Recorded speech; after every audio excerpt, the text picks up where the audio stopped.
ગણિત ધોરણ 6 પ્રકરણ 3 સંખ્યા સાથે રમત. આજે આપણે ભાગ 2 ની અંદર સ્વાધ્યાય 3.1 ની વાત કરવાની છે. ગયા ભાગ 1 ની અંદર આપણે અવયવ કોને કહેવાય, અવયવી કોને કહેવાય એના વિશે વાત કરી ગયા. અવયવની વ્યાખ્યા, અવયવીની વ્યાખ્યા અને એના ઉદાહરણો, અને સ્વાધ્યાય 3.1 નો પહેલો દાખલો આપણે જોઈ લીધો. આજે ભાગ 2 ની અંદર પ્રથમ 5 અવયવી લખવાના છે. તો 5 ના અવયવી એટલે અવયવી કેને કહેવાય કે 5 નો ઘડિયો અથવા તો 5 વડે જે સંખ્યાઓને ભાગી શકાય એ બધી સંખ્યાઓ 5 ના અવયવી કહેવાય. તો પ્રથમ 5 અવયવી લખો તો અહીં હું લખું છું કે 5 નો ઘડિયો એટલે 5 એકા 5, 5 દુ 10, 5 તેરી 15, 5 ચોક 20 અને 5 પંજા 25. તો તમે જોઈ શકો અટકી ગયો, 5 થઈ ગયા, 1 2 3 4 ને 5. તો 5 ના પ્રથમ 5 અવયવી બરાબર કોણ કોણ? તો કે 5 10 15 20 અને 25. અવયવીઓ કેટલા હોય? તો કે અસંખ્ય હોય. નાનામાં નાનો અવયવી કોણ? તો કે સંખ્યા પોતે. મોટા મોટો અવયવી તો કે ન મળે. બરાબર. 8 ના પ્રથમ 5 અવયવી, 8 ના અવયવી એટલે કે 8 એકા 8, 8 દુ 16, 8 તેરી 24, 8 ચોક 32, 8 પંજા 40, 8 છ 48, 8 સત્તા 56. એમ અસંખ્ય અવયવીઓ હોય દરેક સંખ્યાના. પણ અહીંયા 5 સુધી કીધું, 5 અવયવ. આપણે 5 અવયવીઓ આવે એટલે અટકી જઈએ. 8 ના પ્રથમ 5 અવયવી બરાબર કોણ કોણ? 8 16 24 32 અને 40.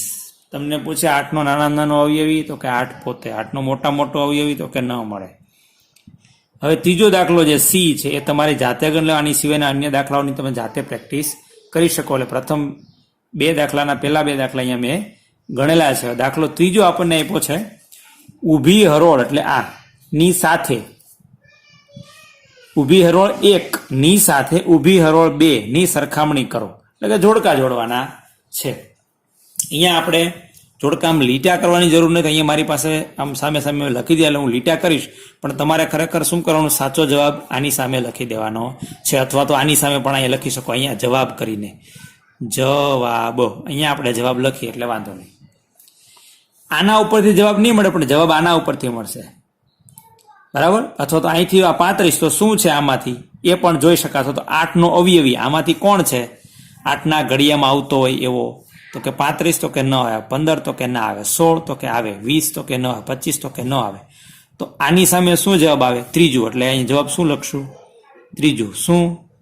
તો કે 16. આનો જવાબ. એટલે બે આપણે જોડકા જોડ્યા આપણી ભાષામાં કહીએ તો. હવે 7 નો અવયવી આમાંથી કોઈ છે 7 ના ઘડિયામાં આવતો? તો કે 35 તો કે હા, 15 તો કે નહીં, 16 તો કે નહીં, 20 નહીં, 25 નહીં. તો જવાબ શું આવશે?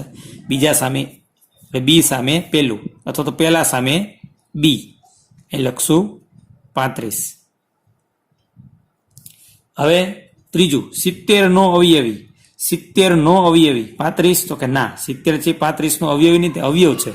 15 ના, 16 તો કે ના, 20 તો કે ના, 25 તો કે નહીં. કારણ કે 70 નો નાનામાં નાનો અવયવી 70 પોતે થાય.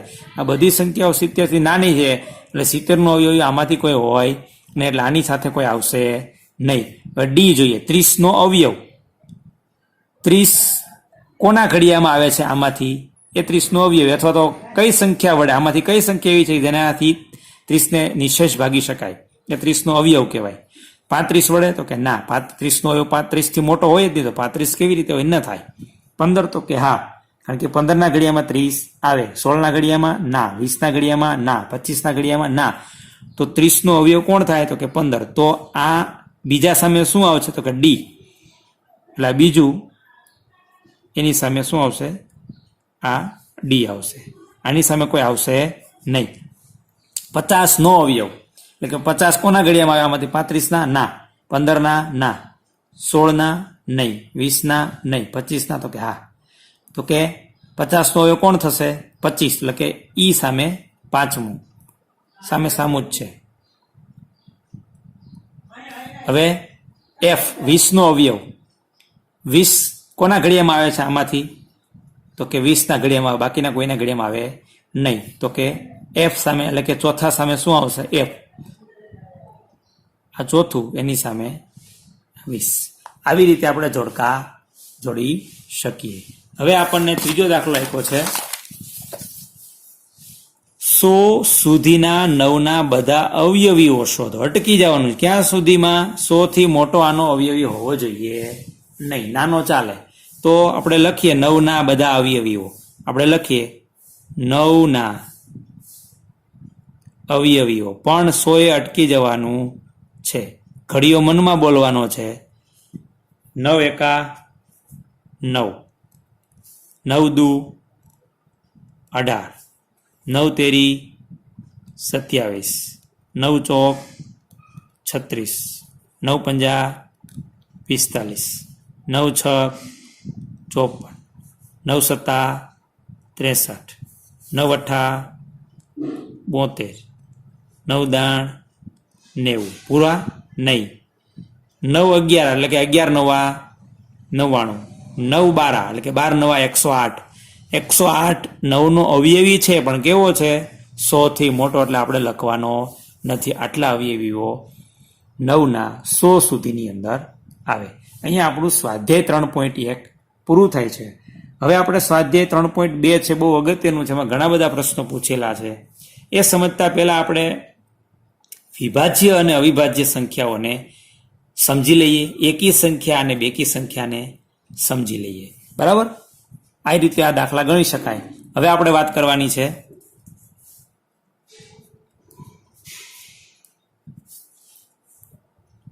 વિભાજ્ય સંખ્યા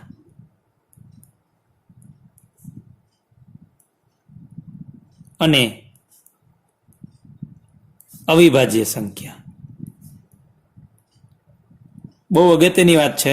વિભાજ્ય સંખ્યા કેને કહેવાય ને અવિભાજ્ય સંખ્યા કેને કહેવાય? તો આપણે અવયવ પાડતા શીખી ગયા કે ઘણી બધી સંખ્યાઓના આપણે અવયવ આપણે પાડ્યા હતા. અહીંયા તમને બતાવું.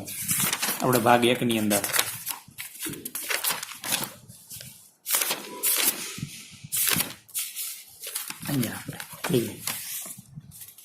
આ 15ના અવયવ 3 હતા, 16ના અવયવ 3 હતા, 7ના અવયવ 2 હતા, 1 અને 7. તો તમે જોઈ શકો છો કે અવયવો આપણે અહીંયા લખ્યા છે. અહીંયા 15ના અવયવો આ 3 મળ્યા, 21ના અવયવ આ 4 મળ્યા, આ 27ના અવયવ આ 4 મળ્યા, 24ના અવયવ આ 8 મળ્યા. હવે અવયવોની સંખ્યા જુદી જુદી છે, એ આપણે જોયું. પણ વિભાજ્ય અને અવિભાજ્ય છે એ અવયવોને આધારિત છે. તો અહીંયા તમને હું એક કોષ્ટક બતાવું. એમાં ઘણી બધી સંખ્યાઓના અવયવો લખ્યા છે. પાઠ્યપુસ્તકના પાના નંબર ઉપર 51 ઉપર આપેલું છે. આ સંખ્યા છે, આ એના અવયવ છે. આ સંખ્યા 1, એના અવયવ 1 પોતે, એટલે એક જ અવયવ છે. એટલે અવયવની સંખ્યા 1 છે. અહીંયા સંખ્યા 2 લીધી, તો એના અવયવ 1 અને 2. તો અવયવની સંખ્યા કેટલી થઈ? તો કે 2. સંખ્યા 3, એના અવયવ 1 અને 3. એના પણ કેટલા અવયવ છે? 2 જ અવયવ છે. આ 2, 1 અને 3. આ 4ના અવયવ 1, 2 અને 4. તો અવયવની સંખ્યા કેટલી? તો કે 1, 2 અને 3. 5 છે, એના અવયવ 1 અને 5. તો સંખ્યા કેટલી થઈ? 2. 6ના અવયવ 1, 2, 3 અને 6. અવયવની સંખ્યા કેટલી થઈ? તો કે 1, 2, 3 અને 4.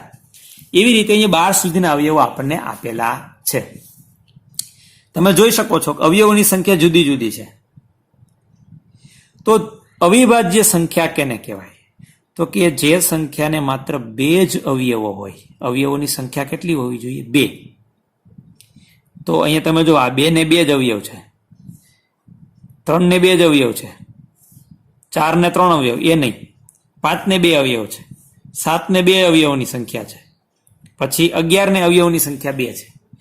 તો આ 2, 3, 5, 7 અને 11 આ 4 સંખ્યાઓ, 5 સંખ્યાઓ જે છે એ અવિભાજ્ય સંખ્યાઓ છે. કેવી સંખ્યાઓ છે? અવિભાજ્ય. પણ આ એક એવો છે કે જેને અવયવની સંખ્યા એક જ છે. કોણ? એ પોતે. તો એક છે એ અવિભાજ્ય કહેવાય નહીં. હવે તમે જોઈ શકો આ 4, 6, 8, 9, 10 અને 12 એમાં અવયવોની સંખ્યા કેટલી છે?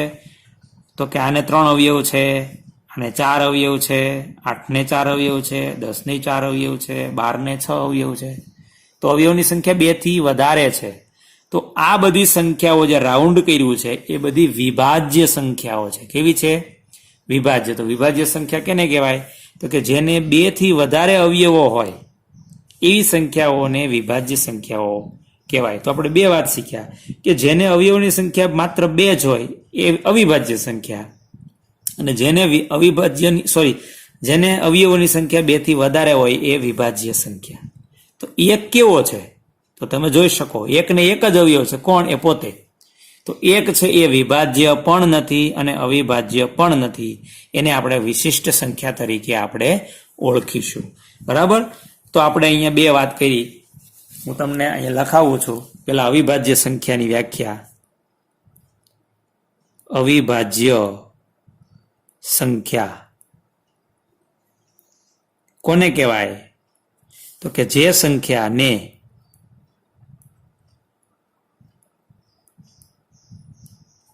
ફક્ત 2 જ અવયવ હોય, 2 જ અવયવ હોય.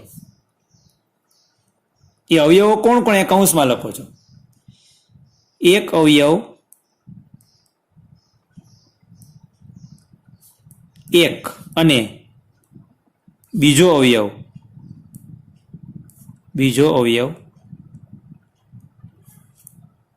સંખ્યા પોતે. આ 2 જ અવયવ હોય તેવી સંખ્યાને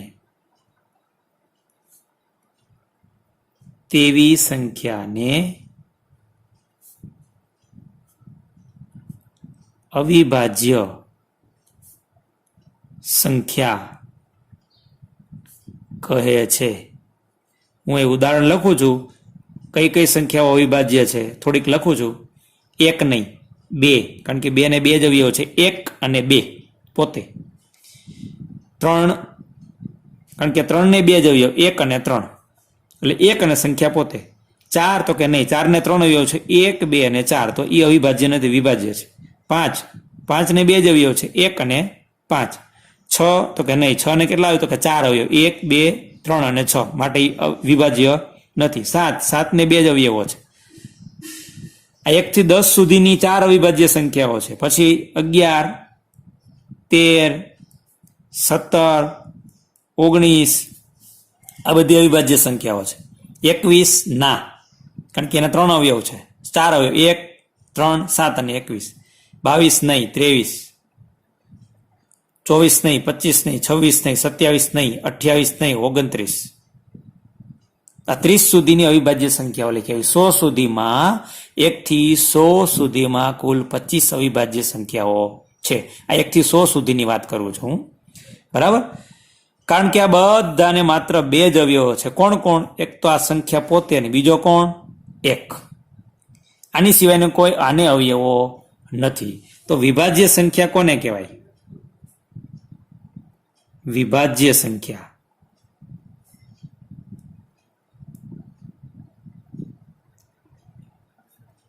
તો વિભાજ્ય સંખ્યા કોને કહેવાય? તો કે જે સંખ્યાને 2 થી વધુ, એટલે આ સંખ્યા લખું છું, જે સંખ્યાને 2 થી વધુ અવયવો હોય તેવી સંખ્યાને વિભાજ્ય સંખ્યા કહેવાય.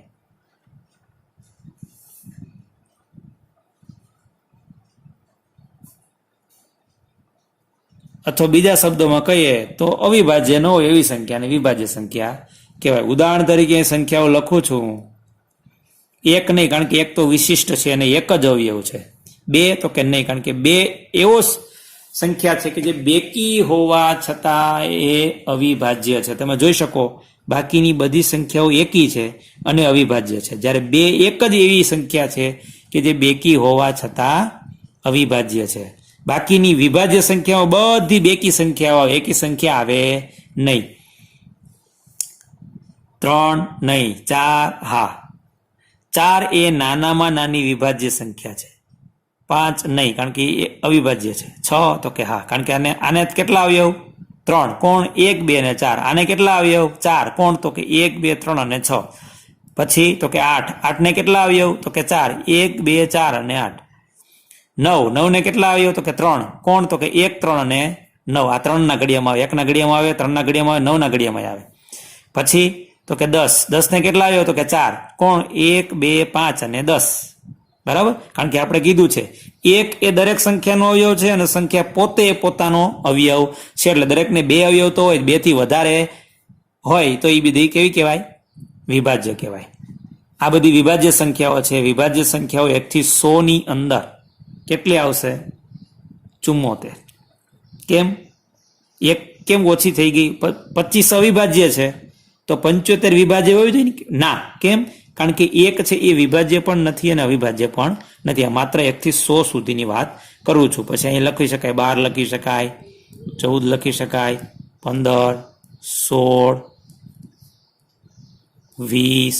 આ બધી વિભાજ્ય સંખ્યાઓ છે. તો આ વિભાજ્ય સંખ્યા અને અવિભાજ્ય સંખ્યા વિશે વ્યાખ્યાઓ લખી અને ઉદાહરણો આપ્યા. હવે આપણે કેટલાક તારણો લખીએ છીએ. એ તારણો બહુ અગત્યના છે વિભાજ્ય અને અવિભાજ્ય સંખ્યા ઉપરથી. આ તારણો કેવા છે? તો કે એક એ વિશિષ્ટ સંખ્યા. કેમ વિશિષ્ટ? કે વિભાજ્ય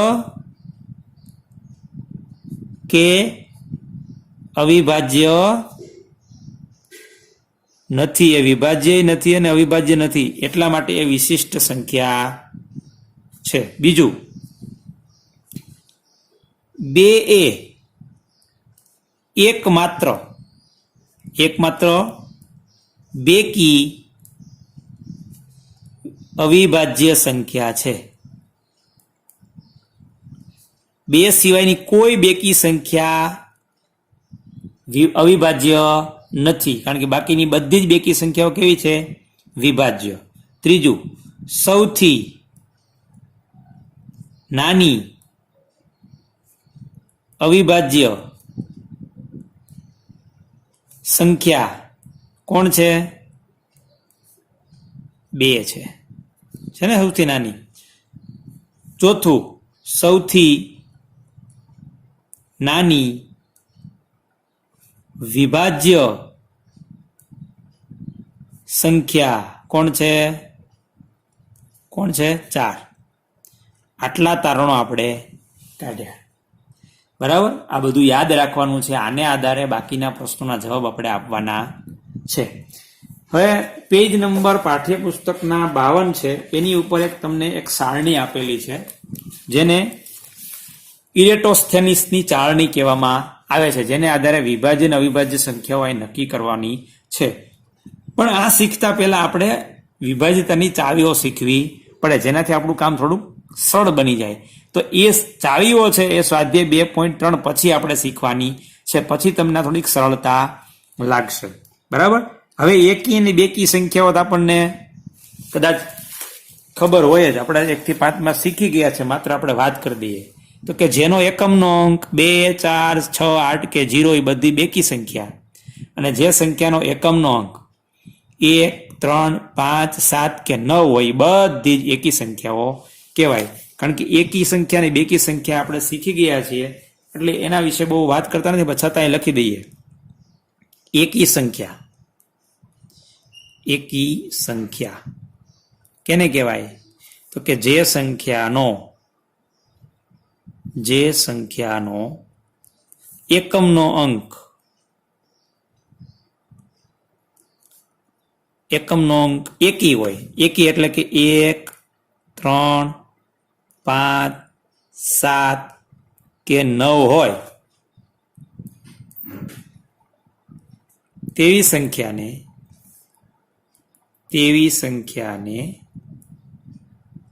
એકી સંખ્યા કહેવાય. બરાબર? એટલે આપણને એકી સંખ્યા વિશે વાત ખબર પડી ગઈ. દાખલા તરીકે આપું તમને, હું લખી દઉં.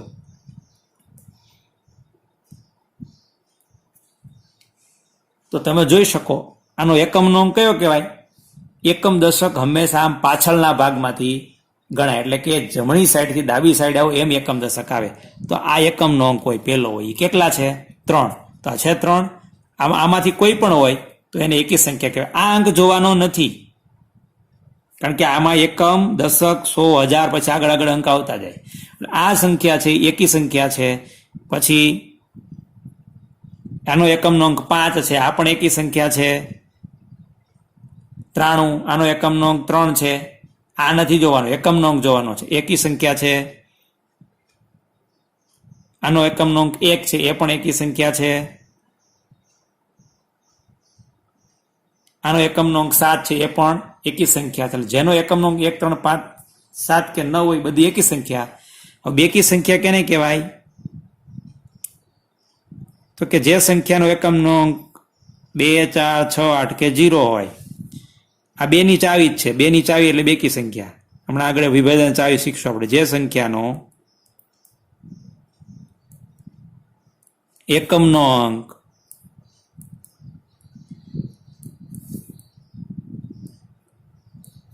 2, 4, 6, 8 કે 0 હોય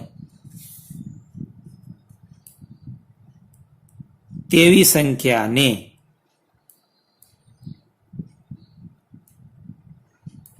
બેકી સંખ્યા કહેવાય.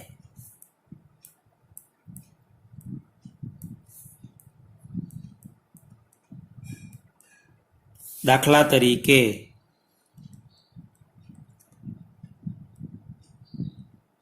એકમનો કેટલા છે?